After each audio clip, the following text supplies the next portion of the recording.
बिहार में चुनाव से पहले वक्फ बिल के नाम पर विरोध में एनडीए में फूट डालने की कोशिश की जा रही है, लेकिन एनडीए में सब कुछ ठीक ठाक चल रहा है। सब एक दूसरे का सम्मान करते हुए विपक्ष से भिड़ने की तैयारी भी कर रहे हैं, जबकि विपक्षी खेमे में आपसी मनमुटाव और गुटबाजी चल रही है। कहीं किसी बात पर सहमति बनती दिख नहीं रही। आरजेडी तेजस्वी को सीएम फेस बनाना चाहती है, लेकिन कांग्रेस इसके लिए तैयार नहीं है। और दूसरी तरफ बीजेपी ने तो साफ कर दिया है कि अगला चुनाव तो नीतीश के नेतृत्व में ही लड़ा जाएगा। देखिए ये रिपोर्ट। 2025 के चुनाव में मोदी जी और नीतीश जी के नेतृत्व में बिहार में फिर से एक बार एनडीए का सरकार बनाइए। तो हम ही लोगों के पटिया में कुछ लोग इधर उधर कर दिया था, तो अब वो सब संभव नहीं है। बिहार में एनडीए में नीतीश के नाम पर सब तैयार, महागठबंधन में तेजस्वी के नाम पर दरार। बिहार में मोदी और नीतीश 8वीं बार एक साथ लड़ेंगे और बम्पर जीतेंगे। महागठबंधन में तेजस्वी के नाम पर तनातनी, सीट बंटवारे में भी आनाकानी। बिहार की राजनीति के बारे में कहा जाता है कि वो समझ में नहीं आती, जैसा दिखता है वैसा होता नहीं है। बस कुछ ही महीनों के बाद चुनाव है और सबसे बड़ा सवाल है कि कौन बनेगा बिहार का सीएम। एक तरफ है 74 साल के मौजूदा मुख्यमंत्री नीतीश कुमार, जो 9 बार के मुख्यमंत्री हैं, और सवाल है कि क्या वो 10वीं बार भी मुख्यमंत्री बनेंगे। दूसरी तरफ है 35 साल के तेजस्वी यादव, जो 2 बार के डिप्टी सीएम हैं। सवाल है कि क्या इस बार मुख्यमंत्री बन पाएंगे। नीतीश कुमार के स्वास्थ्य को लेकर सवाल हैं, तरह तरह के सवाल हैं। विरोधी कहते हैं कि बीजेपी उन्हें मुख्यमंत्री बनाने के लिए तैयार नहीं है, लेकिन आज अमित शाह ने साफ कर दिया कि इस बार का विधानसभा चुनाव एनडीए नीतीश कुमार और नरेंद्र मोदी के नेतृत्व में ही लड़ेगी। अब अमित शाह ने यह सीधे तो नहीं कहा कि मुख्यमंत्री नीतीश कुमार ही होंगे, लेकिन राजनीति में इतना भर कह देना भी बड़ा संकेत नहीं, बड़ा बयान होता है। यूपीए की सरकार, लालू राबड़ी की सरकार जब जब बिहार में आई है, बिहार का अधपतन हुआ है, और जब जब एनडीए की सरकार चली है, बिहार का विकास हुआ है। ये हमारा 20 साल का ट्रैक रिकॉर्ड है। आज जंगल राज समाप्त हो चुका है।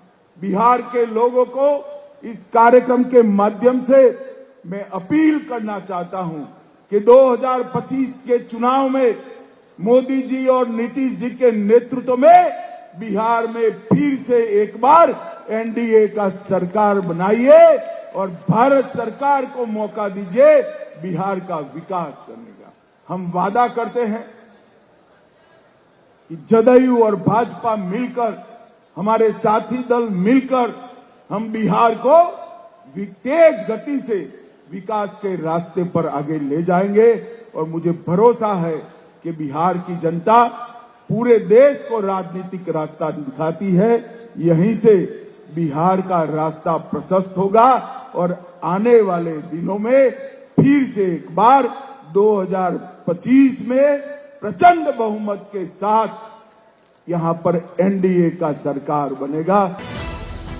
अब एक तरह से यह दिख रहा है कि नीतीश कुमार का नाम तय हो गया है कि वो एनडीए के सीएम कैंडिडेट होंगे, लेकिन नीतीश कुमार के ऊपर सबसे ज्यादा सवाल क्या है?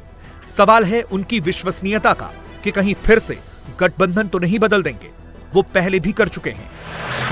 2015 के विधानसभा चुनाव में नीतीश लालू और कांग्रेस के साथ मिलकर चुनाव जीते। हालांकि फिर पलटी मारकर 2017 में बीजेपी के साथ चले आए। 2019 का लोकसभा चुनाव और 2020 का विधानसभा चुनाव बीजेपी के साथ लड़ा और जीते, लेकिन फिर अगस्त 2022 में फिर से पलटी मारकर वापस आरजेडी के साथ चले गए और 2024 जनवरी में फिर से बीजेपी के साथ घर वापसी कर ली। फिर लोकसभा चुनाव लड़े और जीते। अब विधानसभा की बारी है और नीतीश कस्में खा रहे हैं कि गलती हो गई थी, अब नहीं होगी, अब कहीं नहीं जाएंगे, यहीं रहेंगे। तो हम लोग जब आए और हम ही लोग तो एक ही साथ थे, तो उसी समय अब हमसे गलती हुआ हमारे पटिया में कि 2 बार उन्हीं लोगों को ले ली 1.5 महीना। तो हम लोगों ने तय कर लिया है कि ये गलत है, ये कभी नहीं होगा। और शुरू से, और हमको मुख्यमंत्री कौन बताए? श्रद्धेय अटल बिहारी वाजपेयी जी ने मुझको बनाया था। तो हम कैसे भूल सकते हैं। और एक एक तरह से उन्होंने काम किया, जो कभी बीच में गड़बड़ उन लोग किया, कभी कुछ नहीं। तो हम ही लोगों के पटिया में कुछ कुछ लोग इधर उधर कर दिया था, तो अब वो सब संभव नहीं है। अब सब दिन वही होगा। लेकिन आप जरा देखिए, हम लोग मिल करके और कितना काम। बिहार में एक तरफ एनडीए है जिसमें BJP, JDU, LJP Ramvilas, Hindustani Awam Morcha secular और राष्ट्रीय लोक मोर्चा शामिल है। दूसरी तरफ महागठबंधन है जिसमें आरजेडी, कांग्रेस, वामदल और विकासशील इंसान पार्टी शामिल है। यह साफ दिख रहा है कि जैसे जैसे चुनाव नजदीक आ रहे हैं, एनडीए की वर्किंग और कोऑर्डिनेशन और ज्यादा स्मूथ नजर आ रहा है। दूसरी तरफ महागठबंधन में आपसी फूट और झगड़े ही झगड़े दिख रहे हैं। एनडीए नीतीश के चेहरे को आगे रखकर चुनाव लड़ रहा है। महागठबंधन में आरजेडी तेजस्वी को मुख्यमंत्री का चेहरा बनाना चाहती है, लेकिन इसके लिए कांग्रेस ही तैयार नहीं है। इसी हफ्ते मंगलवार को दिल्ली में बिहार को लेकर कांग्रेस की बड़ी बैठक हुई। अंदर बहुत कुछ तय हुआ होगा, लेकिन मुख्यमंत्री के तौर पर क्या तेजस्वी यादव को समर्थन देना है, यही तय नहीं हुआ। यही सबसे बड़ा सवाल है। कांग्रेस ने इसी पर अड़ंगा लगा दिया।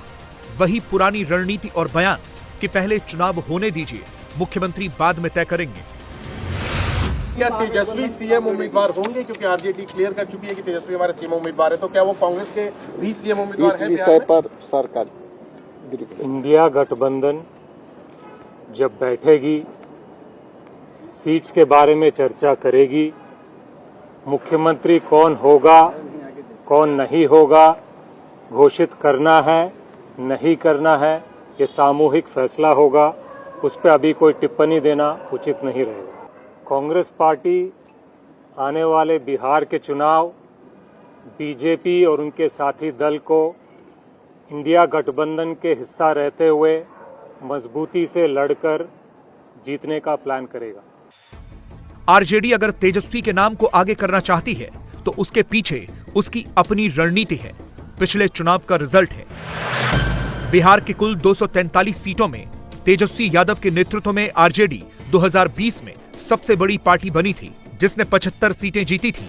दूसरे नंबर पर बीजेपी थी, जिसने 74 सीटें जीती। तीसरे नंबर पर नीतीश कुमार थे, उन्हें सिर्फ 43 सीटें मिली थी। अब अगर महागठबंधन की बात करें तो तेजस्वी यादव को उनके गठबंधन की कमजोर परफॉर्मेंस ने हराया। तेजस्वी ने तो खुद बहुत बेहतरीन प्रदर्शन किया।